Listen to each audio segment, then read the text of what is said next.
इस एक्टिविटी में हमारा टास्क ये है कि हम इस राउटर को DHCP सर्वर बनाकर इस नेटवर्क को एड्रेस प्रोवाइड करें, आईपी एड्रेस, और हम इस राउटर को DHCP के थ्रू आईपी एड्रेस प्रोवाइड करें। प्लस ये वाला जो पीसी है ये SSH के थ्रू इस वाले राउटर को एक्सेस कर सके। तो सबसे पहले हम इस राउटर को DHCP सर्वर बनाते हैं। नेटवर्क्स हमारे पास दो बनेंगे, एक इंटरफेस की इस साइड पर और एक इंटरफेस की इस साइड पर। तो हमें दो DHCP पूल बनाने पड़ेंगे। जो इंटरफेस FA00 है उसको हम आईपी एड्रेस असाइन कर देते हैं 10.0.0.1, और जो FA01 है हमारे पास उसको हम आईपी एड्रेस असाइन कर देते हैं 20.0.0.1। अब हम DHCP पूल बना लेते हैं। Interface F0/1 IP DHCP pool 1, और इसको हमने नेटवर्क जो असाइन करना है वो 20 वाला है, 255.0.0, और जो इसका डिफ़ॉल्ट राउट है वो है 20.0.0.1। डिफ़ॉल्ट राउट का मतलब है गेटवे, यानी इस पीसी को यहाँ से बाहर जाने के लिए कौन सा आईपी एड्रेस रिक्वायर्ड है वो यहाँ वाला आईपी एड्रेस है, तो वो हम इसमें असाइन करेंगे। दूसरा पूल बनाएंगे इंटरफेस F0/0 के लिए, IP DHCP पूल, और पूल का नेम हम कोई भी दे सकते हैं, लेट सपोज XYZ दे देते हैं। इसको हम नेटवर्क असाइन करेंगे 10 वाला, 10.0.0.0, 255.0.0.0।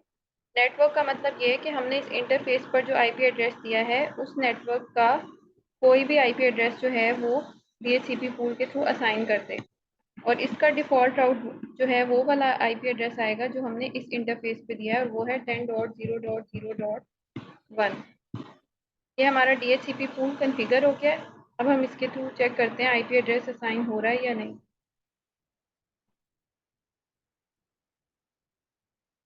तो ये DHCP हमारा सक्सेसफुल हो गया। इस पे भी हम DHCP के थ्रू आईपी एड्रेस असाइन करके देखते हैं। तो ये हमारा DHCP सक्सेसफुल हो गया। अब हम इस राउटर पर आते हैं और इसके इंटरफेस को भी हमने DHCP के थ्रू ही आईपी एड्रेस असाइन करना है।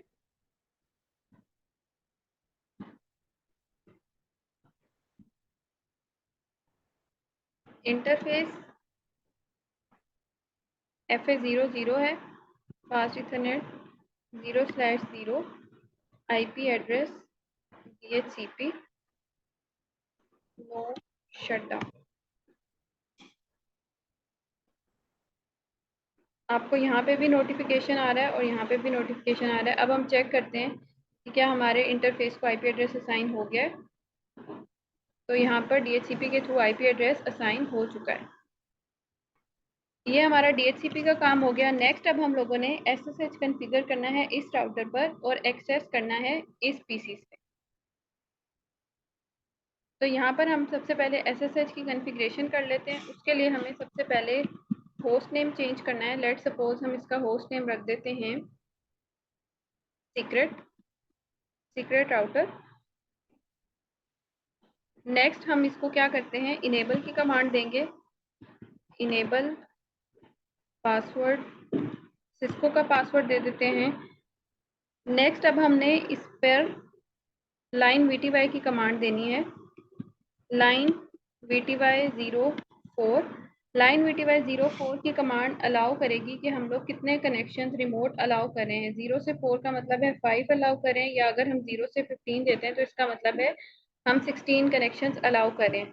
लाइन VTY04 की कमांड देते हुए मोस्ट ऑफ द टाइम जो गलती होती है वो ये, लाइन VTY04 पासवर्ड देते हैं और लॉगिन देते हैं। जब हम इसको एक्सेस करते हैं तो वहाँ पे वो हमसे ये वाला पासवर्ड मांगता है। लेकिन अगर हम लाइन VTY04 लिखते हैं, पासवर्ड लिखते हैं और लॉगिन के साथ लॉगिन लोकल लिख देते हैं तो वो हमसे यूज़र नेम की डिमांड कर रहा होता है। तो हमें ये समझ नहीं आती कि यूज़र नेम तो हमने डिफाइन ही नहीं किया, तो ये हमसे यूज़र नेम क्यों मांग रहा है। तो अगर हमने लाइन VTY 04 देना है और हमने सिर्फ पासवर्ड से एक्सेस करना है रिमोटली, तो हम यहाँ पर सिर्फ लॉगिन लिखेंगे। लेकिन अगर हमें लॉगिन लोकल लिखते हैं तो हमें लाइन VTY 04 के साथ यूजर नेम और पासवर्ड भी डिफाइन करना पड़ेगा।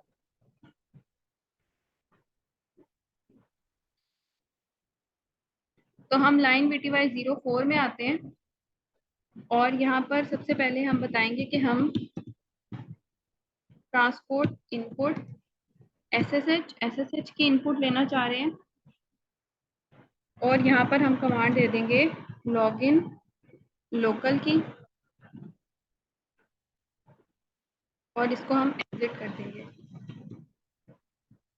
अब हमने लॉगिन लोकल की कमांड दी है तो उसके लिए हमें यहाँ पे यूजर नेम भी डिफाइन करना पड़ेगा। Let's suppose user name admin और पासवर्ड हम दे देते हैं किड्स। यूजर नेम और पासवर्ड हमने डिफाइन कर दिया यहाँ पे। नेक्स्ट काम अब हमने क्या करना है, हमने IP डोमेन नेम डिफाइन करना है। IP domain name let's suppose ABC दे देते हैं। यहाँ पे आप कोई भी डोमेन नेम डिफाइन कर सकते हैं।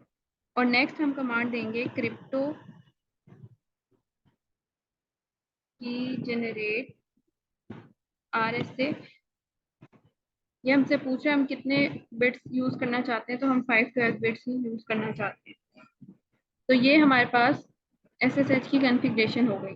अब हम इस राउटर से एक्सेस करके देखते हैं कि क्या हम इसको SSH के थ्रू एक्सेस कर पा रहे हैं या नहीं। SSH-L यूजर नेम हमने दिया है एडमिन और यहाँ पे पास हमारा IP एड्रेस जो आया है वो है 10.0.0.2 जो DHCP के थ्रू असाइन किया गया। अब ये हमसे पासवर्ड मांग रहा है, वो वाला पासवर्ड मांग रहा है जो हमने यूजर नेम और पासवर्ड के साथ डिफाइन किया है। तो हमने यहाँ पे यूजर नेम एडमिन रखा था और पासवर्ड किक्स रखा था। तो पासवर्ड हम यहाँ पर एंटर जो करेंगे वो किक्स करेंगे। तो ये हमारे सीक्रेट राउटर में एंटर हो गया। इसका मतलब ये वाला जो राउटर है वो SSH के थ्रू एक्सेस हो रहा है। अब हमने इस PC से इस राउटर को एक्सेस करना है तो उसके लिए हमारे पास दरमियान में राउटिंग इनेबल होनी चाहिए, क्योंकि ये एक अलग नेटवर्क है, ये एक अलग नेटवर्क है। तो हम दोनों राउटर्स पे या तो स्टैटिक राउटिंग भी कर सकते हैं या फिर हम OSPF भी इनेबल कर सकते हैं। तो लेट्स सपोज हम यहाँ पर OSPF इनेबल कर देते हैं।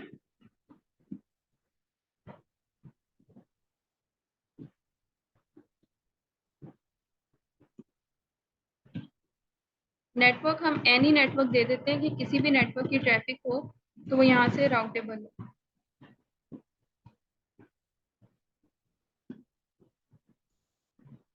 सिमिलरली हम इस राउटर पर भी OSPF इनेबल कर देते हैं।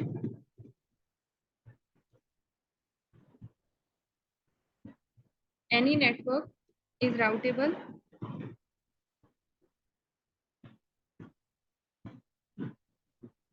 एरिया 0।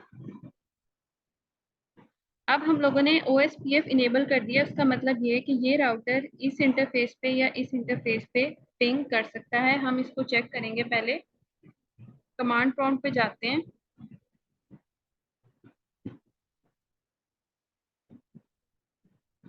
तो ये हमारा सक्सेसफुली पिंग हो रहा है। इसका मतलब OSPF इनेबल हो चुका है।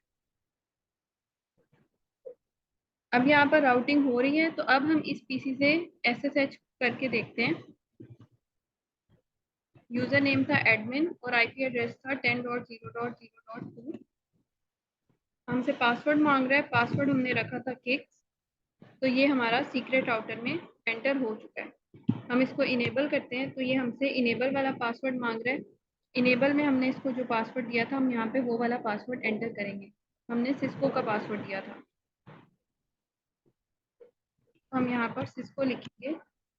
तो ये हमारा सीक्रेट राउटर में एंटर हो चुका है। अब यहाँ हम PC से इसको रिमोटली एक्सेस कर सकते हैं और इसको कॉन्फ़िगर कर सकते हैं।